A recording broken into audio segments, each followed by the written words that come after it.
So we're just going to review the agenda.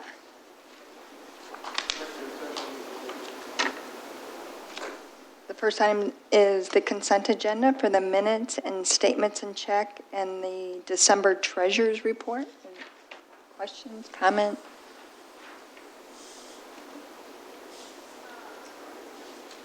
The next one is budget amendment number 1.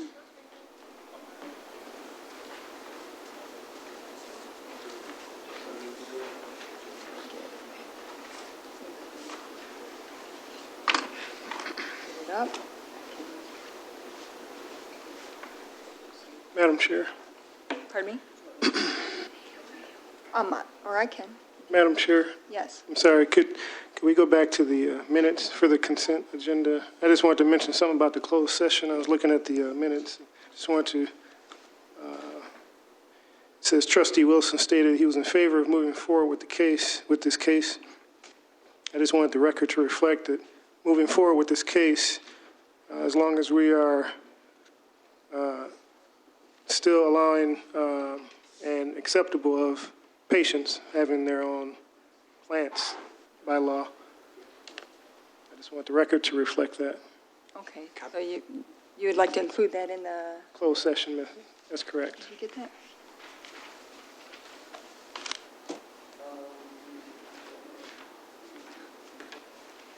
So you were. It says Trustee Wilson stated he was in favor of moving forward with this case, as long as we are still acceptable and willing to accept patients and having their own plants, as the law states. That's what I want it to be in the minutes. That's what I said at the closed session. Okay. You got it, Lisa? Thank you. Any other changes or comments? Yeah, one quick one, Madam Chair. Ross William. Thank you. It's very quick. On page 3 of the work session minutes from the last meeting, December 19th, it says she, as an I, and this is in the middle of that paragraph. So she stated if a resident wanted to tape the meeting, videotape the meeting and put it on the web. So that's all. So she stated if a resident wanted to videotape the meeting and put it on the web, they could legally do that. Yeah. That's it. Okay. Okay, thank you.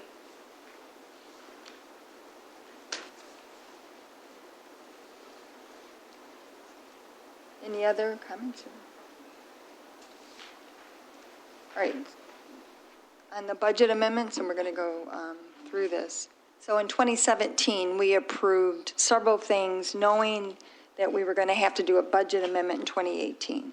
So the fuel management system was one of them, and DTE 32 LED streetlights on North Harris Road, as well as 31 streetlights that were going to be along Veterans Memorial Drive and in the parking lots here.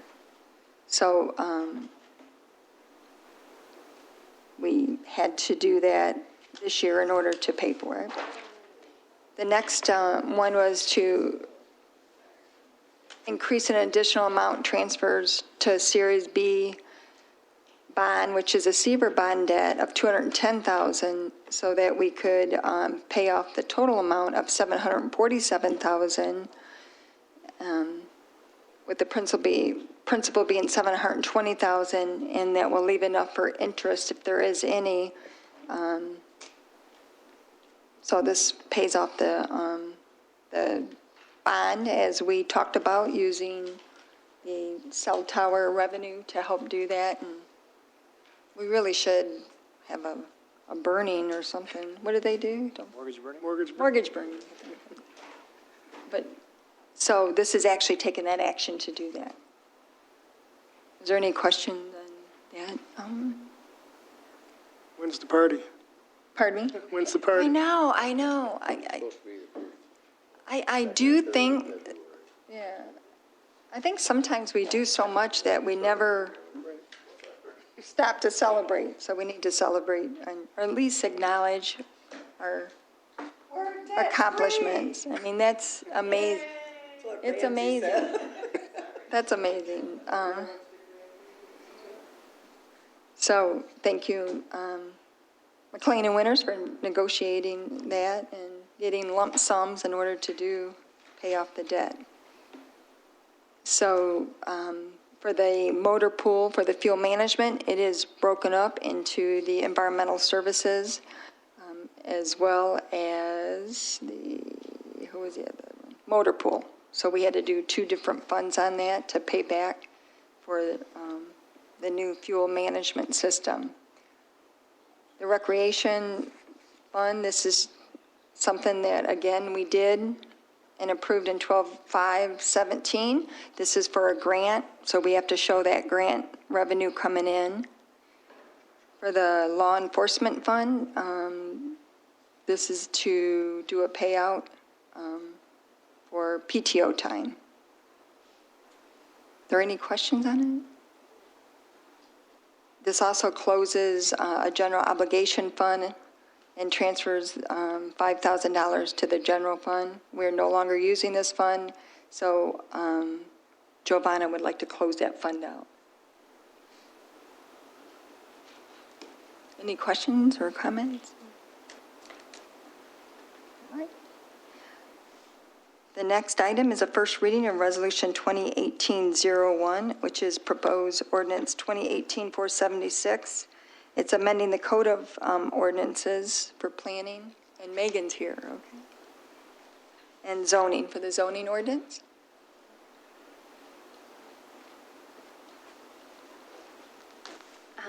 Megan Masson-Minnock from Carlisle Wortman Associates. Again, it's always a pleasure to be here. I know I saw you last month. I hope everyone had happy holidays and is enjoying a happy 2018. Just to recap briefly, I know we've talked about this before, and some of you have been working on this for months. But the ordinance amendments that are here before you tonight for their first reading are to achieve 3 things. Number 1, better organization of the zoning ordinance, so it's more user-friendly to the public and to developers. So it's proposing to eliminate 3 districts that were never put on the map, on the zoning map. And then also to use use tables to replace the uses listed in the text of articles. So that way it'll be much easier for someone to look for a specific use and see all the places where it's allowed, or to also look down and say, I have a property in B3, what all can I do there, and to see it there. Also cross-references the regulations for that specific use in the table. The parking and loading regulations and footnotes of the schedule of regulations have been taken out and moved to their own sections in the general provisions. So that way they are more apparent. If somebody's looking for them, they can find them under a section that directly references that. Also, trash receptacles have been taken out of accessory buildings and made their own section. The other big change in terms of organization is regulations for specific uses have all moved to Article 18. They've been transferred for word for most part. However, they have been consolidated at some times where there was different regulations in different districts. And so those were mostly due with restaurants and drive-ins or drive-throughs. Finally, one of the other reasons to do this is complying with state and federal law. One is the Michigan Right to Farm Act. What that does is it preserves your 5-acre minimum for agriculture, which you're allowed to do underneath case law. We've had a meeting with your township attorney about this. I know that you've had cases before you, and that cases have come through the township about right to farm. So that first in place precedent that was in there, it's still preserved in the ordinance, still maintains that 5-acre minimum. What's taken out, was proposed to be deleted, is the restrictions on uses, such as it says the current ordinance says that you can't have a piggery. There's been several court cases that have said that according to Michigan Right to Farm, you can't splice and dice the uses. It's either all ag or no ag. in terms of what you allow. But it does reference, then everything references back to the generally accepted agricultural management practices. These are practices that are mandated at the state level by an appointed board who's informed by scientists at Michigan State Extension and Michigan State University, and also who are appointed to give scientific data to those communities about what management practices are not only safe for the general public, for people who are nearby, but also are safe for the animals and that don't, that allow farms to operate as economic entities. So, your township attorney is here, and I'm sure can answer any questions also about that if I am lacking. Yes? We don't have any agricultural zoning. That is correct. So what you do is you allow that use through your R1 through R5 zoning districts as an allowed use if the lot is 5 acres or greater. And so we've kept that provision, but we've taken out some that again, the restrictions on uses. And then whenever there were some specific use regulations in there, it says how far manure or compost could be from setbacks. The generally accepted agricultural management practices rule on that. So we took those out and then referenced they're called GAMPs. Oh. Okay.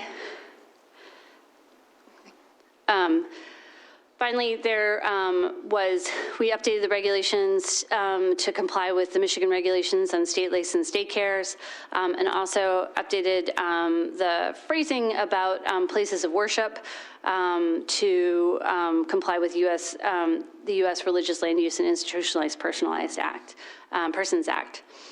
Finally, the other reason that this was taken at this time is there were several requests from staff, attorneys and consultants. Some were about definitions. Also, it was to eliminate the requirement for a detached accessory structure over 100 square feet must go to the ZBA. And then also from the building department that the accessory structures, instead of right now, the setback is 3 feet. The building department asked that be amended to 5 feet to comply with the state building code. And then just updated language in terms of numbers of copies of site plans and the department name of that takes in site plans so that it complies with your standard practices today. So I'd be happy to answer any questions that you had on specific amendments. Question? I've already said, listen and ask. Larry's not here tonight for you. No, we've had great conversations. So places of worship? Mm-hmm. So you're really not changing the existing ordinance, We're just substituting, right now your zoning ordinance refers to them as to places of worship as churches. That doesn't streamline with that federal act. Also, the other change was in some places where places of worship are allowed, because again, that Religious Land Use and Institutionalized Persons Act, RLUIPA, Yes.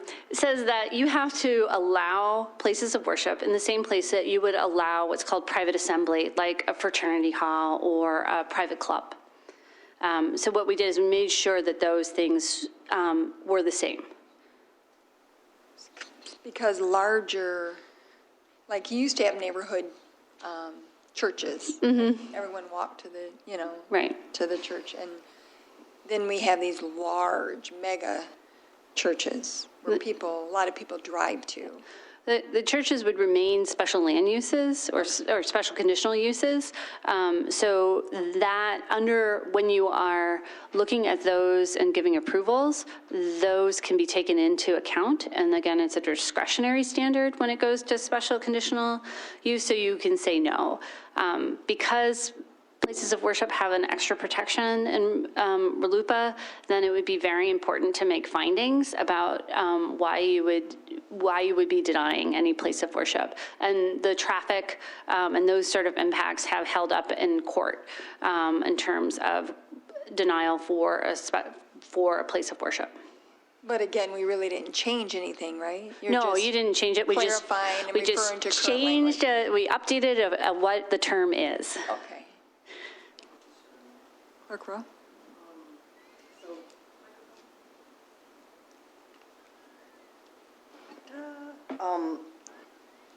Did we treat them differently than other private assembly things before? So we had to change it? Yes, so How did we in do that? OS1, you allowed a fraternity hall, but you did not allow a place of worship. I thought under that ruling that, whatever it was called, Special Presidential Act when Clinton was president, they said churches are allowed in every zoning district. Is that not LUPA, or is that different? That's RLUPA, yes. It's LUPA. No, it doesn't. That's different. I'm going to defer to your township attorney on that, but it's my understanding that it's not every zoning district. It's that you have to allow churches, you have to allow places of worship in the same places where you would allow private assembly. So That's under LUPA. RLUPA, the Religious Land Use Institutionalized Persons Act. But Yeah. that's not the same as the executive order that Clinton came down with. That, I don't, Is it? I'm not familiar with that, and so, Because I thought that would said that you could have a church in every zoning district, but I don't even know if it's still in play. You know, honestly, I would have to review that. I have not had occasions required to take a look at anything. I just remember when it came down. yeah. I mean, essentially, the only places that you don't allow places of worship is your industrial districts. So you So would, we changed it, so they're now allowed in OS1? they're now allowed in OS1 and B1 and in Allowed B3. Other assemblies. Yes, because you allow fraternity halls in those districts. Well, is that That's a a good law. idea? It's a law, right? The act requires that. The act requires that. The act requires you to, wherever you allow places of assembly, Yes. to allow a place of worship. Yes. So if you did not allow places of assembly in OS1, you would not allow places of worship in OS1. Yes. Please keep in mind that I believe that you were looking at budgeting and have asked us to give you a scope of work for a more comprehensive zoning ordinance update.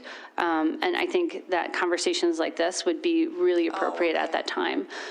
Also, one of the discussions that we had when we sat down with the attorneys was what's the role of agriculture and should there be an agricultural zoning district? So you drill down even, Yes, but there are some big philosophical questions there in terms of, places of worship. Where are they?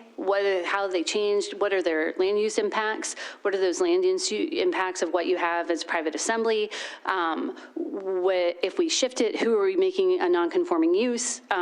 In this particular process, we wanted to do the things that were easy to do to get everything cleaned up, and then tackle those big issues in a very intentional process to get at those bigger things. And if you decide that places of worship and private assembly need to be in different places than they're allowed now, I think that needs to have a discussion. As your planning consultant, I would recommend that you have that. And I think that would take probably a month or two in order to have at it. least. Yeah, so. I heard you. Any other questions on?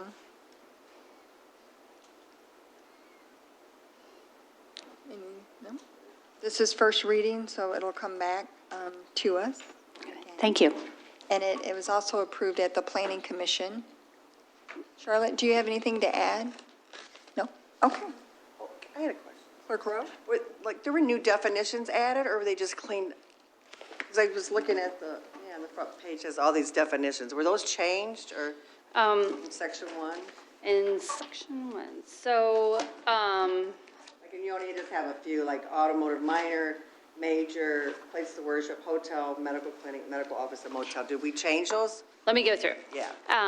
Automobile repair major and minor were amended, and they were amended, they're proposed for amendment. per input from your township attorney. What were they before? What's the changes? The changes is the reference to the administrative rules promulgated pursuant to State of Michigan Motor Vehicle Repair Act for major, and also in that, and so that's the main change, that's the change to that. You added the act. We added the Reference act. to Automobile repair minor, we added oil changes and the replacement, adjustment, repair, or servicing of tires. And then the assemblies listed as minor repair services by administrative rules promulgated by the State of Michigan Motor Vehicles Repair Act. Places of worship is the same definition as was churches. You're just changing what the word change. Hotel was added. That's because you have hotel and motel uses. And so it's, so that is a new definition entirely. The medical clinic was a new definition, and the medical office were new definitions. To clarify what those two were, the motel is the motel. The motel, I believe, had a deletion in it, and I can grab another piece of paper to tell you exactly what that was. The motel, actually, there was a deletion right now in the ordinance. It says, shall cater primarily to the public traveling by motor vehicle. So we struck that. Madam Chair. Then under our resolution, under whereas, and then under number 3, should it say instead of added definitions, just like revised and added definitions? Or maybe it doesn't really matter.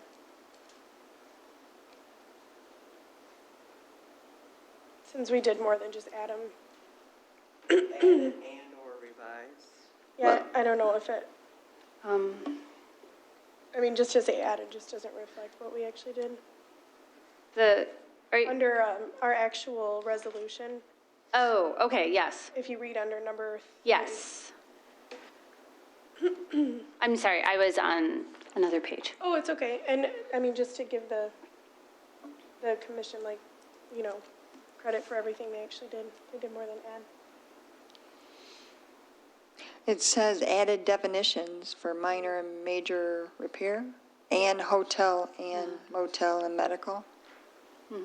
Right, but some of them, I heard you say already They were existed. revised, major So they were minor. revised. Yeah. We could just say added and or revised. Or How's amended and that? added, maybe?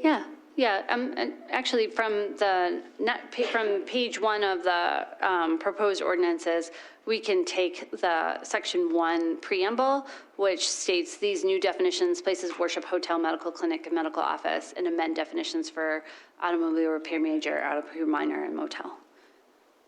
We'll have that change made.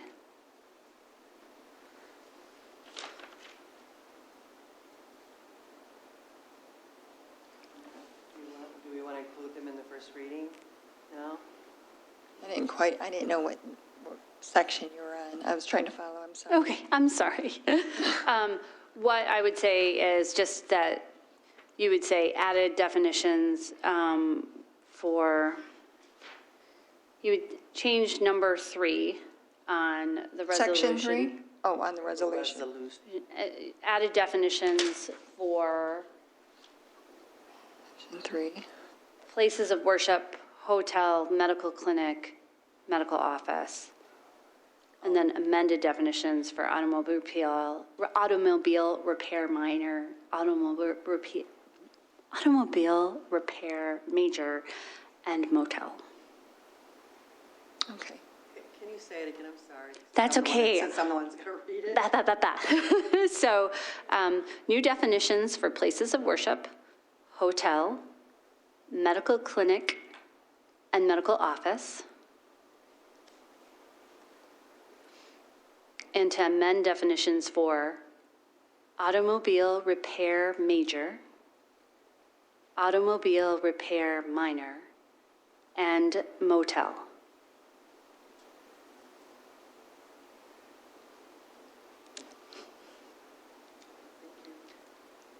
Madam Chair, thanks. Trustee Miller? Okay, yeah, I just thought about this, I'm sorry, but when you said hotel, right, that's the word that was added.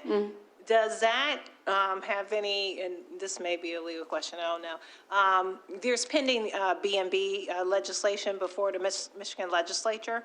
So does the hotel fit B&B, or where does that fit, or how would that even work with the zoning?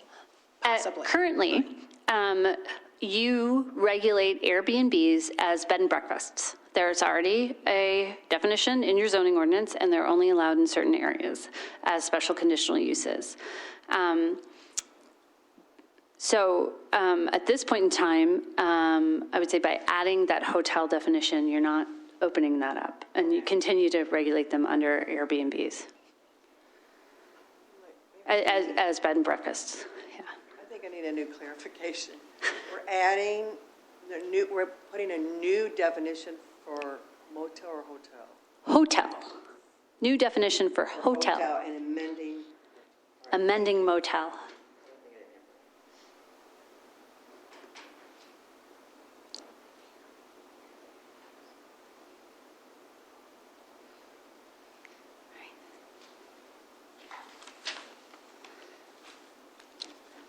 Any other questions, comments? Thank you so much. Thank you.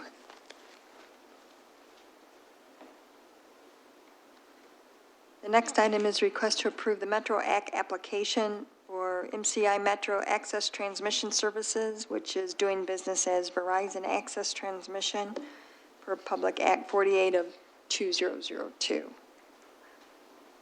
not sure.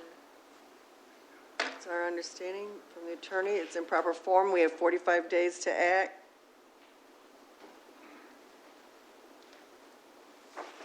Yes, Madam Chair, members of the board. I reviewed the application received in this matter, and it's in compliance with the requirements of the Metro Act. It has the necessary attachments, certificate of insurance, and what have you that is required. Now, I'm preparing for you, and I'll probably submit it fairly soon, a complete breakdown of the process that you can use when these applications come in. We started this back in 2002, and I think for a long period of time, I think Joe Lawson was involved in procedurally handling these when they came in and keeping track. But it's important that we know what the act requires, and I'll have a step-by-step procedure for staff when an application is received, what to do with it, how to handle it, what to review, send copies, of course, to our office as well. But it'll tell you what basically the act requires. And I'm also including a list of frequently asked questions that the Metro Act people have published, which frankly answer most of the questions that you might have. Just in order to make it easier for everybody, I have a draft prepared. I'm reviewing it, and I'll probably get it over to everybody sometime later this week or early next week. But back to this particular one, this is in proper form right now to act upon, and you do have from 45 days, I think from December 20th or December 21st, I forget which day the clerk's office got it. The 20th? Okay. So 45 days to act on it, and you can require in your determination that a bond to be posted to guarantee the restoration of whatever it is when they no longer need the right-of-way, if they are in fact installing anything, which I don't think in this instance they are, but I'm not. They're affixing, They're affixing something to existing poles or whatever. So, but you can still require a minimum bond of at least $20,000 to guarantee the removal and restoration of the areas that they have affected. Are you recommending that? Or Well, the difficulty, I don't have the information technologically to tell you what kind of a bond or an amount of bond It's a box, yeah. that they should propose. It doesn't seem like it is, like similar to the ACD DOS or whatever it was. They posted a $20,000 bond because they're not building anything new. You could require a greater bond than 20, but you can require at least a $20,000 bond. So, is this the same company that we met with at Kieran, that came to a development team meeting? No, that was the other one. That was the first one we always voted on. I don't know these, at least that's what I thought. I wasn't at that meeting, but you guys told me about it. That was the one that we already did last meeting, So, the 16th, when I was gone. so I'm not sure what this one's, This is one they just submitted, and I think I sent it to Denny, saying, what's up with Yeah. it? And went from there, because you're right, Joe used to do it, but Yeah, they've got everything that they're required to he submit said it along was with in it. proper form. wait, so usually, the last company, we had a meet at a development team meeting so we can find out what they're doing, so we understand Right. more what, so they submitted this on December 19th? I think 20th. 20th. So that was just before you went on Right. Christmas break. So does the 45 days include when we're shut down? Sure. Yep. Yeah. It starts to run essentially They the day it's submit it. received. So, I mean, you've still got time, but you Because I really- have no idea what they're doing. Not, I don't know if it matters. Well, it does. Well, you got 45 days to approve or deny. And if you deny, they got an appeal process. So if they have somebody here at the meeting tonight, you can inquire of them. I'm not sure why we didn't meet with them like we did the other provider. The other one, I didn't deal with that, you know, I don't know if they contacted Mike, or I don't know how they ended up on a team meeting. But they were offering some special promise of doing that will have more access throughout the township. I mean, they didn't include it in any of their documents, but at least that's what y'all had told me that they were gonna. Yes, that's what I'm talking about, and that's the one that you met with.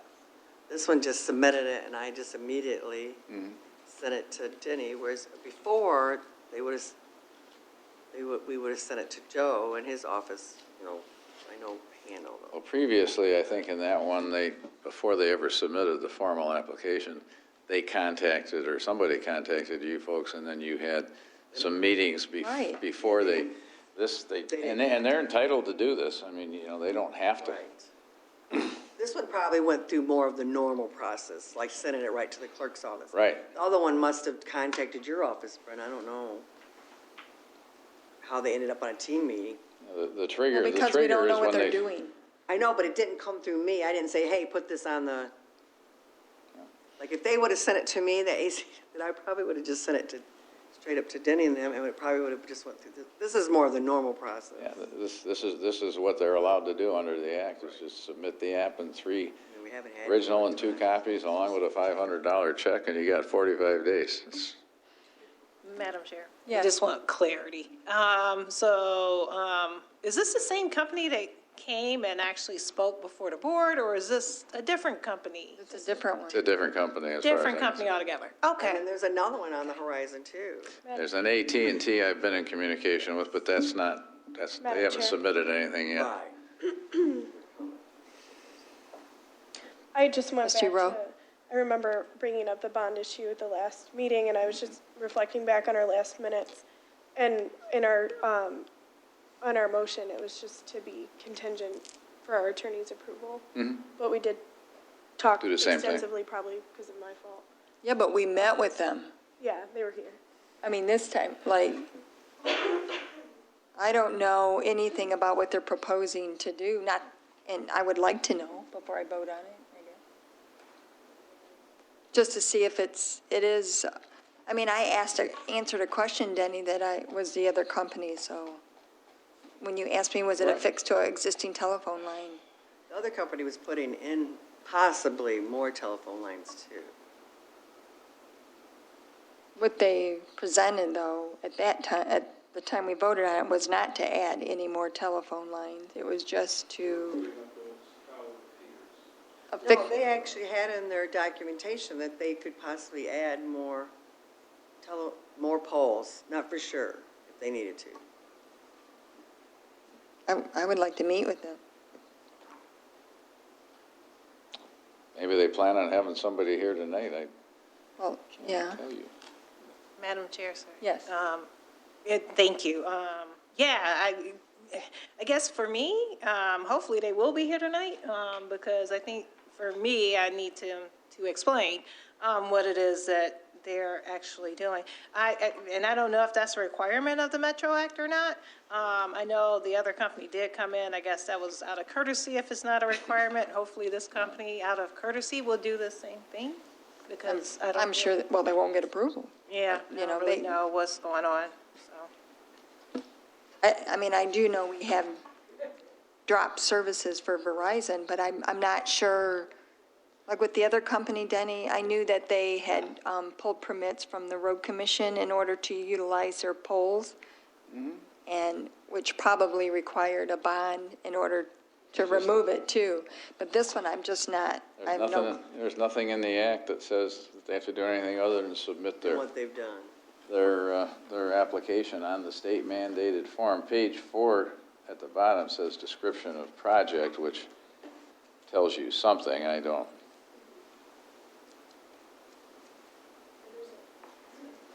Madam Chair, Yes. there's a couple of exhibits too, and there's actually a map on page, well, 8, I guess it's page 8. And it's really page 140 if you're looking at it on here. It says What do you want me to look at? It's just, it shows like where they're planning to. Oh, yeah, I saw that, but, voice and data, but, internet, their private line services, wireless, front haul, backhaul transfer, facility access to third parties. So it's basically the same thing the other companies are providing. This, Everybody's being very competitive in providing wireless services to everybody in every form of communication you think of. And this obviously is another company that's in the business. so do you guys know, is it going to be affixed to the existing telephone line?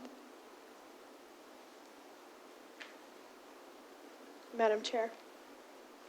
I don't remember what page I was reading it on, but it says, in their design, it says, on the bottom of page 131, it just says the route of the proposed facilities. Anyways, it says the route it is high level and subject to change. Specific design details will be provided during the construction permit stage. So, like, I don't really know what that means either, but when I read that everything they've submitted is subject to change. Is that how you read it, Denny? Because I just they have haven't. 90 days after the approval to submit their complete detailed route maps, which at that point, I presume, would be, all these areas that are in red in the maps that they have submitted would be in much more detail in terms of what they've done or what they have done in those areas. But this is. Would that then come back to the board, or? They have to provide you with their route maps within 90 days of the approval. Yeah. Somebody just needs to follow through to make sure they do that. But they usually do. I don't know. I can't. I just know we had them before. Yep. We had them, we had their actual routes and phases, and then, so we knew, we had more information. They just submitted the map showing where they're going to be. Well, they gave a map that shows the lines of where they're planning on going, which Right. is not everywhere, but a big old line going through the south of the township, and a lot of variety of different lines on both the west side and the north side of the township. The route.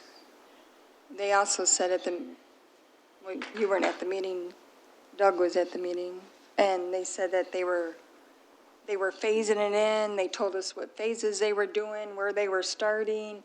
I mean, it was just, It's more of a opportunity to have dialogue. I absolutely agree. Unfortunately, the Metro Act gives you 45 days to act on an application that's submitted in proper form. It's a lousy situation. I mean, we didn't like it when we did it, but we opted in because you do get some financial benefit annually. It's not a great deal, but depends on how much they actually, their income that they derive off of it. So they submitted on 20th, Karen? Is that where you stamped it in? So we have 45 days from the 20th? When is- So you got- If I count it correctly, it's February 3rd, and our next board meeting is on February 6th. Now, that being said, When we could vote it down, what happens? I mean, it's a risky thing to wait till the 6th, but Fines are pretty steep. the act says that they may impose up to $45,000 a day. I mean, something. I mean, it's not exactly really something I'd I would want. take a chance on. No, but But what, I mean, we can vote it down, right? I mean, what happens if, I mean, for the flags that we don't have enough you just information? have to take action. Can we refer it to a development team meeting so that we can be presented with information? Well, you still Is have that to, you still action? have to have taken action have within to take 45 action. days. Madam Chair. Either accept or deny, either approve or deny within So 45 days. those are the only two options? Those are the only two options. If you want, if you're unhappy with what you see here, which I certainly don't blame you, and that nobody's contacted you or anybody and tried to explain what they're doing, you could vote to deny it, and then there's an appeal process that they have to invoke with the Metro Act Authority within 7 days. And the Metro Act Authority is supposed to appoint a mediator to resolve the Okay. If we get them in the meeting to agree to have a meeting with us and bring it back to the next meeting, if they agree, does that waive that? It's a statutory Penalty? requirement. If they agree? I think they can waive their statutory right. I'd be a little Okay. nervous. But I just don't know. Madam hopefully Chair. somebody will show up tonight. I'm sorry. Trustee Heather Rowe was, Okay, yes, go ahead. I was just gonna say, I did leave a message last Friday for the contact person, Paula Gabriel, but her office phone room's in Texas, so I highly doubt that. That they're coming. I just wanted to throw that out there. I do know that this is a new for our board at this meeting, and I didn't hear back from anybody, but I just wanted you to know that. But there's no local- Gerald Rowe? Yeah. Okay. Madam Chair, I was just going to maybe suggest that if we do make a motion to approve it tonight, it could be subject to the, 3 full-time officials plus our attorney meeting with them.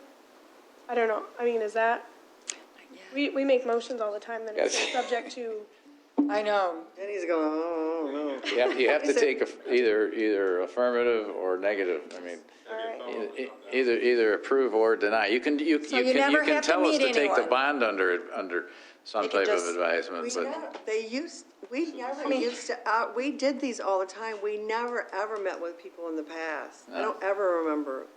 No I one's, don't remember a bunch of these, so this is the first time we've had back-to-back ones. it's been like years. 2000, right, when the law first came out, which was when. There was a bunch then, of course, the economy fell apart. Well, now you have this whole new wireless thing, But and everybody's really trying Yeah, to. but usually somebody came to the meetings, I think, if I mean, recall. So anyone, just so I understand the law, someone can mail in an application, stamp it in, you never have to meet anybody. As long as it is complete. That does, my common sense radar's going up. That doesn't make common sense to me. Then, Their map says that they work / for Verizon. so someone should be here from Verizon, there's a lot of Yeah, people. it just says DBA, Verizon Access Transmission. Maybe they'll be here, right? How, did they mail this in? It was either, there's a Federal Express, it was overnight delivery. Oh, okay, that was smart. Trustee Russ Williams? Yeah, Madam Chair, I don't know if this makes a difference, but unless it's explained to me, it's probably going to be a no. Marion Reed, I guess, is on 3.3 of their contract. I guess, yeah, from Southfield. He is supposed to be the application engineer or engineers and their responsibilities for the telecommunication systems. Maybe he'll be here tonight and he can explain it, but if he's not here, for this trustee, I can't figure out what to do and if I'm confused, it's going to be a no. You just have to take action. When they passed the Metro Act, for all intents and purposes, we lost any control or anything over it. I Absolutely. mean, there's nothing that we can do. I mean, you can vote no, but I think we have a right to know what they're doing. I mean, I think they have an obligation. It's not in our right of way, it's in somebody else's right of way, it's on somebody else's equipment. So- Other than just letting us know they're doing it, and they gotta submit plans and put up a bond and insurance too, right? Which they have in there. They've They got put the that all in certificate of there. insurance, yeah. Yeah. I mean, So, if you vote no, then they'll have to take action They'll to show appeal up. it, and that'll give you an opportunity Right. to find out. well, What's going on? or table it, and you're saying yes or no? You got to do yes or no. We don't want the $45,000 a day fine. $40,000, it says a municipality shall approve or deny under this section within 45 days from the date a provider files an application for a permit for access to a public right-of-way, and it cites the statute. The Michigan Public Service Commission can impose fines of up to $40,000 per day for violations of the Metro Act. It has imposed fines under the Michigan Telecommunications Act where it found providers or municipalities violated the statute. So if you're unhappy with it and you move to deny the application, the next step is up to them. And I'm not against what they're doing. I just like to know what I'm voting on. Well, it might just bring them out when they realize that. Well, I'm sure that will. Yeah. Well, then maybe they'll answer your questions and you can work something out to, down the road, either Well, you'll be here, right? reconsider or rescind. You'll be here? Tonight, Yeah. I guess. Just in case they bring a line of attorneys, yeah. And it might be simpler than what we think. We just don't know because we have not met with Right. them. So. Lord knows we need to expand Verizon services because it drops. Obviously, they must have felt that it wasn't that big a thing, or they should have contacted somebody here before this. So, find out. Any other comments on this? Until they come? And maybe in the future, if we could, part of your process, meet before it comes to the board? Like meet internally, incorporate that into your process? Okay. So the next item is a request of Travis McDougall to approval of membership to the U.S. Communities Government Purchasing Alliance. Any questions on that?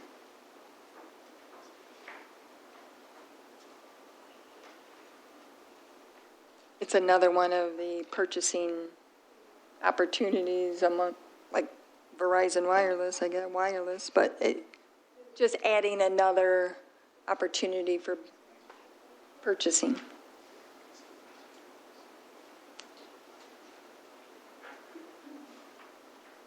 The next item is to appoint Morley Stevenson to the Board of Review.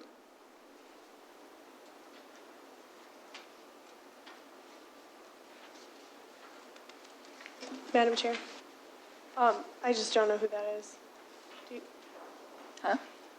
Who is Morley Stevenson? He was currently on the Board of Review, and he had some health issues, so he resigned. Okay.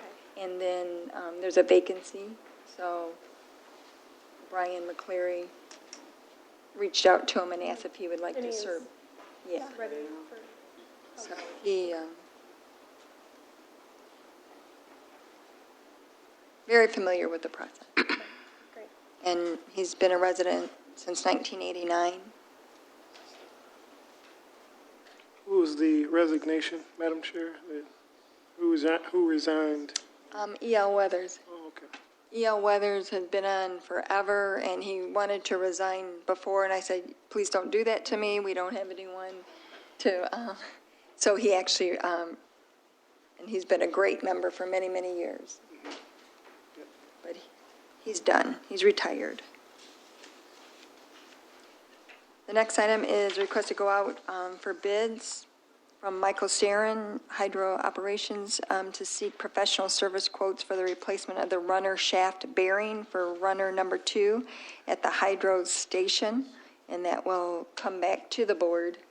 It's a very specialized area, and he knows of 2 vendors that we used in the past that he's going to submit professional service quotes for, and he hopes to find a 3rd one. He would be here, but he had a slip and fall. Wayne Dudley would be here, but he is sick. Jeff Allen retired. Mike Radzik made it after being sick all day, so I think there's a flu going around at the township. So, Mike, you need to move over. So you're breathing on my deputy there. just saying. So that concludes the work session agenda items. We still have 45 minutes. I would like to just update the board if I could then on a couple things going on. We concluded community engagement interviews, and the top 4 candidates that HR chose to interview were all Ypsilanti Township residents.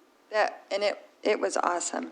So we have 2 top candidates, and we're doing background checks on the first one, and hopefully everything works out. And as soon as we know, HR will notify us. We also distributed the annual report for the Ypsilanti Township Sheriff Department operations. We put it in everyone's mailbox, as well as a new budget. I hope you guys like the new format. And if it's okay with the Sheriff's Department, Karen, we're going to try to verify, but maybe we could put this up on our website, if it's okay with the Sheriff's Department. They have secret squirrel stuff, so. I mean, I know it's voyable, but I'm not sure if they want it and find out, because that'd be nice to put on our website as well. I had a meeting with Carlisle Wortman. We are finishing up the Washtenaw County grant that we had for the Steering and Economic Committee. He would like to come and present that to the Township Board at the next work session. So as that is concluding, this Thursday we have scheduled for the other grant from the University of Michigan, the focus groups for East Michigan Avenue and Ecorse Road. So that kicks off this Thursday. We had a meeting with the Yankee Air Museum just to go over, not with them, just to go over the processes, and they're ready to submit the final phase, and they'll be going through the process, but we wanted to meet, there were some changes, so we wanted to make sure everything's in proper form from a planning standpoint. We had a meeting internally regarding Teamster negotiations that started. Mr. Winters, when is the next meeting? It's coming Thursday morning. This Thursday? Yes, the 18th. Okay. I also sent out an email to people. Clerk Rowe and I met with Paul Shutt of the Concentration Media, and they do on-the-ground news reporting. They're doing it in the city of Ypsilanti, and they did do a great piece on American Center for Mobility. They are paid by a number of different groups of people who contribute to them. They're online currently. We could transfer that into also doing written publication if we want. So they also are going to come back and do a presentation at the next work session, and they focus on the positive news in the communities. It's not, they're still independent though, like, we can't say, do an article on us, we're great. It's got to be issues-oriented, things going on in the planning commission in different neighborhoods, and I can't wait for the presentation because Karen and I were very pleased with how it changed what people think and provides the knowledge and information to residents and business owners that they didn't have previously. Detroit is where they started it. Madam Chair? Yes. Yes, I read a lot of their articles because I get their emails, and I think I've never seen anything negative Yeah. from them. So I think that's going to be good if we could partner. Their mission was, I don't say it exactly right, but their mission was to do stories where people are trying to find solutions to problems and to educate or inform people on those different solutions that people are trying out there, whether it's a neighborhood group, whether it's a business, whether it's a company. So it kind of changes everything when you're actually doing an article that's not just one to report something terrible. Like That's recreation. looking for a different- solution, new ideas. Different things we're doing. And they're national. They're like in Colorado, which I didn't realize they were so large. Madam Chair, just Yes. one question for clarification. Would the township be looking to partner with them? Yes. Or- Okay, all right, that was the clarification Yeah. I was looking for. I thought did I send out the attachment? No, because I know I think Karen They asked me. have different partners. I think they wanted, was it 12,000? Yes, $12,000. but They have different partners. several, CVB, Chamber of Commerce, DDA, City of Ypsilanti, Washtenaw County, they had a number of different contributors, their annual, Approaching the hospital, St. Joe. yep. We recommended Washtenaw Community College could be another partner. So they'll come here and do a complete presentation before we ever put it on the board for action.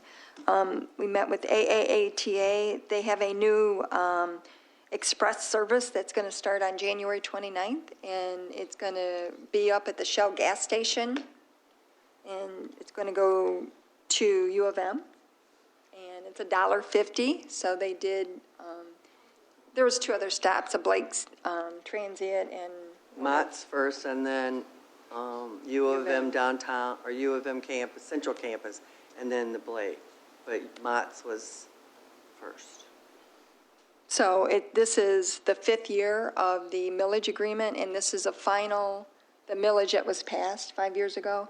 This is the final phase of what they said they would do, and thanks to Larry Krieg as well for negotiating the rate down. So it's interesting, there's 20 parking spots at Shell gas station that are set aside for park and ride. I didn't even know they had 20 parking spots here. And the bus will pick up right past their driveway before Anna Step private drive. So that starts the 29th, and they're going to do a lot of marketing around that. They also request that we consider doing a mailing to assist with providing knowledge to residents. They also have a flex ride that's operating in the southern end of the township from Textile Road south, including Lincoln School, to Rawsonville Road and Munger Road. You can call a mode car for $1. They'll pick you up and drop you off within, those boundaries. If you need to go to one of the doctor's office, a grocery store, or if you need to connect to get a connector, they will take you to the Kroger, and there'll be a stop there, and you can take that too. They're paying a lot of money for that service, and a lot of people are not using it. We think it's because it's 9 a.m. to 9 p.m., where or 5 p.m., I'm sorry. The other one is, yeah. And so, we couldn't even use it to come to work here. So I think there's some adjustments that they're looking at making. They're paying a mode car to be available. It's a great service, but we don't think residents are aware of it and think a mailing would be of great help on both issues on this. It's going to be free from January 29th to April 27th. So anybody that lives in that 8-mile radius can actually call and ride for free just to try to get, since they're paying for it anyways, to get exposure to it. I think I know it's January 29th. We'll be getting stuff to put on the web. Over this weekend and yesterday, the contractors were here. They were able to get the carpet installed and the ability for a wheelchair to sit in the back. Madam Chair. I was just surprised when I came in. I mean, the carpet looks beautiful, but there's only one. I just thought that there would be more than one spot for it. Yeah, I thought there would be, well, I couldn't find it. I had to call the contractor back and say, okay, I know you did it, I was here, you were working, but I don't see the accessibility. Yeah. And But the counter looks really good and the carpet looks great. so whatever the bids were that we approved, so I don't think it would be hard to do another one, but It's probably. I don't know, yeah. I couldn't find it. I was so surprised. I thought there was going to be a whole row or 4 chairs for some reason. So we can go back and check on it. But I'm glad we were able to get it accomplished before our first board meeting and to get it. Let's move out one of those tables in the back too. So that just kind of update on some of the thing that's been going on since the first of the year. Madam Chair? Yes. I just wanted, if it's okay, take a moment and make sure that, on the record, that I think MDOT, in regards to what they did over at US 12 and Dorset Street and Fort Villafart, it's done now, and it looks good. They have done every single thing that they promised. I know they're still working on, I guess, the landscaping is a little bit cold to be trying to do that right now. But otherwise, besides that, they have done everything that the residents asked or wanted and promised. And I'm really impressed, and I think it has helped and it will help going forward in regards to safety in that area. So I just wanted to put that on the record because a lot of times when things are done, sometimes people are not thanked properly, and I wanted to make sure. I know they put a lot of work into that, along with the Washtenaw County Road Commission, to try and make sure it was done right. So I just wanted to make sure I put that on the record. And at the Neighborhood Watch meeting last night in West Willow, there was one issue with the timing of the lights, which we sent off last night to MDOT to get them checked. But they were overall pleased as well with the improvements. So the timing of the lights, and they mentioned, and I agree, that when you're going past the green light towards Canton, it's where you have traffic coming at you and going. It's a little dark there, which we knew. Remember, Karen and I brought it up. It's just not well lit there. So you only have like a rumple road sound if you go over the line. So it's just a matter of getting used to, I think, a lot of it. But I do think it needs to be better lit, better lighting. So I'm not sure if we can ever get that. But I think the roundabout is very well lit. The truck traffic that was going into West Willow has now stopped, which is very good because that was one of the huge, very big issue there. So I think overall, too, they did a great job. Nexus Pipeline is another issue.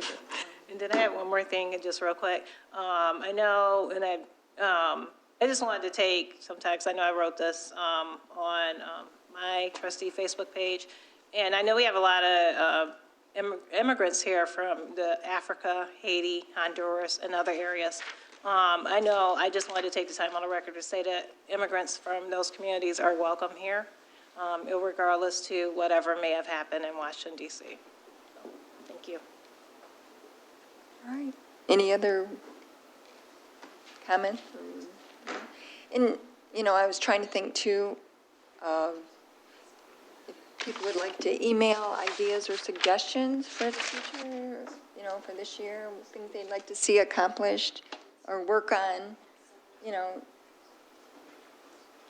we'd like, to start thinking of things that we want to get accomplished. This year, we're working on economic development plans. We're updating the Planning Commission zoning ordinance, which was in desperate need of doing that. Hope to get a community engagement person in place by first couple weeks of February. Jeff Allen's position still has to be posted, and so we still have another vacancy. The building director position was offered to someone. Background is complete. They've accepted the position. They'll start next Monday. So we're getting there. We're getting there. All right. Mr. Winters, do you have any comments? I have my report to do. Pardon me? I have my report to do. Okay. Would you like to do that now? You want to hear it? Pardon me? I looked at Larry to make sure he wants to hear it during the work session as opposed to the work meeting. I'm ready. I can give the report. Okay? I was just trying to find the Denny contracts. I think there was, the back row was supposed to be barrier-free seating. I guess in some respects, I've kind of broken down my report in categories, some of which some of you have already touched on. In regards to the financial category, we've already mentioned that we have received the funds from the cell tower during the shutdown of the Township Civic Center. They were hand-delivered to Christy Troy, I think, on December 27th, 28th. They were deposited. Giovanna was here that day. And those dollars have been, now are going to be delivered to the bond caller on February 7th. And as you said before, Brenda, it's going to be like a mortgage burning, of a bond burning, what you want to call that. But basically, the township will be debt-free. And I think probably the important part is Mike Radzik's office, and Charlotte, and other outside consultants continue to receive developmental type inquiries. By having your own property that's prime development property, to have it paid for free and clear, it certainly puts you in a strong position because you don't have to take the first offer that comes along, so to speak, because the bonds are paid off. And again, it gives you, I think, a lot of leverage and a lot of control over your destiny as you try and have the commercial, industrial, office tax base rebuilt or continues to grow. The other financial category, tonight you have on the agenda a request to go out for bids for the generator at the hydro station.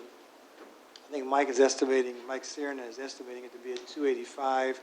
I think your budget 2018 presentation indicated a cost of approximately $330,000. It's probably going to be some additional labor costs, et cetera.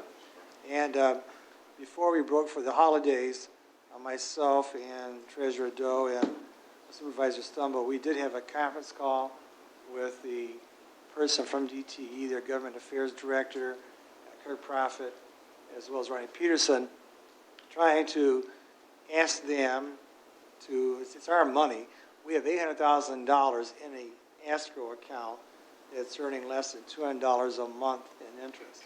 And right now, the $800,000 will be paid to the township, albeit in amounts of 10% over a 10-year period starting in 2019. We would like to have a lump sum payment right now because it was only set up as for an escrow account to ensure performance, which we have done for 25 years. At the same time, as evident by the lump sum payment for the cell towers, we can get much larger bang for our buck with a lump sum of $500,000, still leaving $300,000 for the security of a DTE. And that $500,000, for example, would, if the board chose, could pay for a generator without having to go into the fund balance of the hydro. I was talking to Michael Ciernan today. In the years ahead, there will be a new FERC relicensing process for the hydro dam. Those tend to be very expensive, very lengthy. And so there's some short-term and long-term issues facing the hydro station. But again, there's been an exchange of emails between myself and Kirk Profit.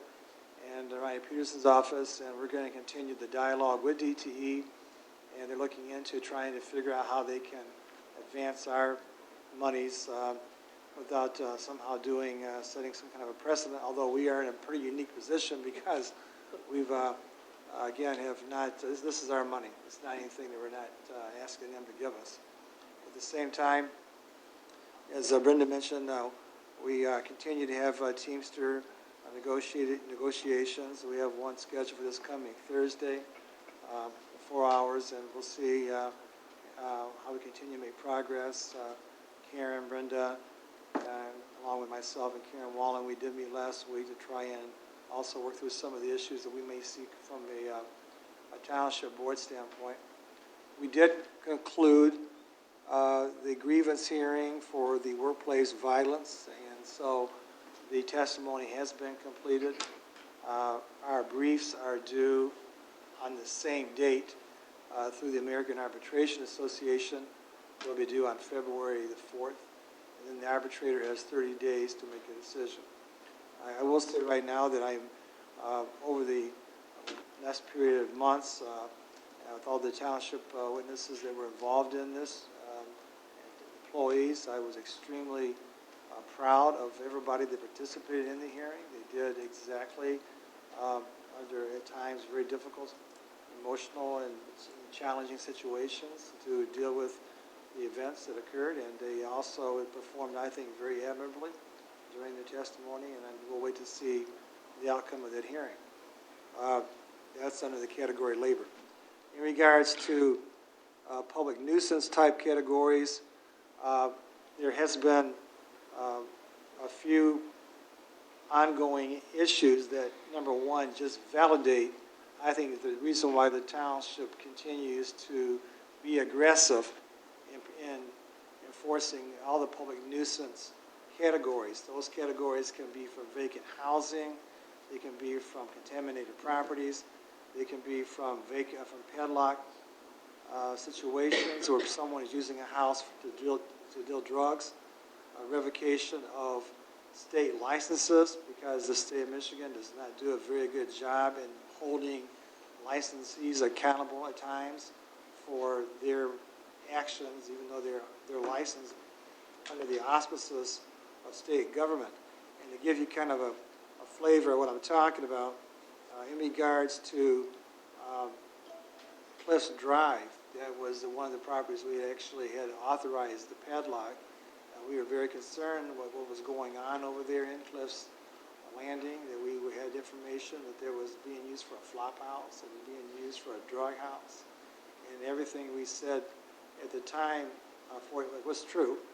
We got the padlock order, and however, unfortunately, before the padlock order went into effect, there was a homicide over there at that on that property. Again, it just continues to validate the aggressive approach the township is taking in regards to persons who would turn properties into drug dens, the impact it has upon the neighborhood, whether it's in a subdivision, in a condominium community. The effects are going to be the same in terms of the quality of life issues, and we continue to have other ones right now that are coming our way that we're looking at doing. There's been administrative approval to proceed, and they'll probably be before the board at the next board meeting once we've had a chance to digest all the reports and file the lawsuit. In regards to the other types of homes, that the vacant property continues to be one that, even though there's been a tremendous improvement during the 10 years, a lot more stability than there was 10 years ago, we still have vacant properties. I sent you an article where it's talked about how there's 2 investor-owned vacant homes for every homeless person in the United States, and there's something that is wrong with that picture. When you have all these vacant properties, you still have an increase in homelessness. So we continue to try and hold the banks and other property owners accountable. I can give one example of how we had the property at 1571 Russell Street. We identified that property as being a vacant property in October. It did receive a notice of violation, condemnation. The board authorized litigation. We were in court. December, and I'm pleased to, again, reaffirm that that property has now been sold to Habitat for Humanity. So again, once these properties come to us, come to the board, it's, the template and the manner in which we've handled these now allows us to get into the court system very, very quickly. And U.S. Bank National, through another entity they own, agreed to sell this property to Habitat. We also cited as one example of the property over there on Juneau that was sold by the bank to a private individual, we believe. And again, as long as we continue to execute the vacant property ordinance, I don't want anybody to think that we're home free. Even though we're not having foreclosures by any means, as we did 5 years ago, 7 years ago, we still know that unless we pay, as we actually are being very vigilant, we know how quickly things can go sideways. Also, under the nuisance type cases, we had a revocation hearing regarding the AFC license on Cross Street. That's the one that there was a license that was revoked by the state of Michigan, or a notice of intent to revoke. Mike can give you some more details, Mike Radzik, in regards to what I find to be just absolute, it's inexcusable for the state not to oversee these properties. And we're still dealing with getting an audience with the people in Lansing over what has been going on for some time on Wharton Street. But just to give you kind of maybe a Cliff Notes version of what I was talking about in regards to holding everybody accountable, Mike does have some, if you don't mind, to share my report with me. Mike has a few details in regards to what went on in the police investigation that allowed the Planning Commission to revoke the special conditional use because they were trying to sell that property. In fact, they have sold the property. But we're going to require anybody buying that property to come back to the Township and Planning Commission to reapply, because we wanted, as a matter of record, to have that conditional use revoked because of what occurred at both the local level and what we now know has occurred at the state level. Mike, can you just give them a Cliff Notes version on that? Sure. We held a public hearing with the Planning Commission last week? Last week. Yep. And the Planning Commission acted to revoke the special conditional use permit that was granted many years ago when that facility was constructed. But the thumbnail version of the events that occurred that led up to that was the house is licensed, or was licensed by the state, as a medium group home up to 12 people. There's 10 bedrooms in the home. At the time that this death occurred, there were 5 clients living at the home and a full-time caretaker who was also living at the home 24/7. The owners of the facility, who were the license holders, Mr. and Mrs. Patra, were apparently in Arizona at the time this occurred. So a 911 call went out, the deputies responded, followed by EMS, and there was one of the 5 clients was deceased in the home. It was later determined that it was of natural causes. However, reading through the police report, I was able to get the redacted copy of the death investigation report by Detective Tom Sinks. The sequence of events were other residents noticed this individual slumped over in his wheelchair as early as 1 or 2 in the morning, and then later about noon, the caretaker called 911 after calling the owner of the property first. He was then walked through the CPR process by the dispatchers because, contrary to state licensing regulations, he did not know CPR. He had never been trained in how to care for people and had never been trained in how to dispense medications and so on and so forth. In fact, he had never filled out a job application or gone through a background check, which is also a requirement of the AFC licensing. So this was all determined after the fact. The police interviewed the caretaker. They interviewed Mr. Patra, both on the phone and a few days later in person in the Detective Bureau. The caretaker gave the police a phony name. told him that he had no ID because his employer was holding his identification for safekeeping. When they talked with the employer by phone, he confirmed all that was true. He confirmed the fake name. He confirmed that, yes, I have his ID. That turned out to be not true. The police found his identification in a Ziploc baggie under the kitchen sink. Turned out he was either in the country illegally or was employed working in the country illegally. I'm not sure which. But he was ultimately turned over to federal authorities for disposition on that. Mr. Patra later admitted to the detective that, yes, he knew that was not his name. He knew that he was not holding his ID, but he told the police that to protect his business interests. When the police showed up, they immediately called Adult Protective Services, who came out, who in turn immediately called an investigator from the state of Michigan, Licensing and Regulatory Authority. They have an office on Towner Street in the city of Ypsilanti. That investigator responded immediately, and after evaluating the circumstances, they called Huron Valley Ambulance to have the other patients transported to the hospital to have their health checked, and then they were all later facilitated to go somewhere else to live, and the facility was closed immediately pending disciplinary action by the state.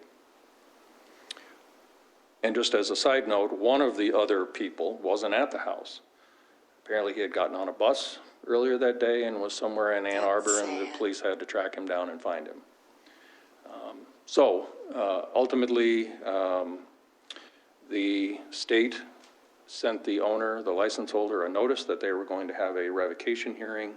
They failed to respond to the notice, and so essentially, when they failed to respond to ask for an appeal hearing, it essentially timed out, and it was effectively revoked on December 5th, and we were able to confirm that as being true. And then the Planning Commission followed through and revoked the special conditional use permit. I will say at that hearing, the new owner of the property was present during the public hearing with the Planning Commission.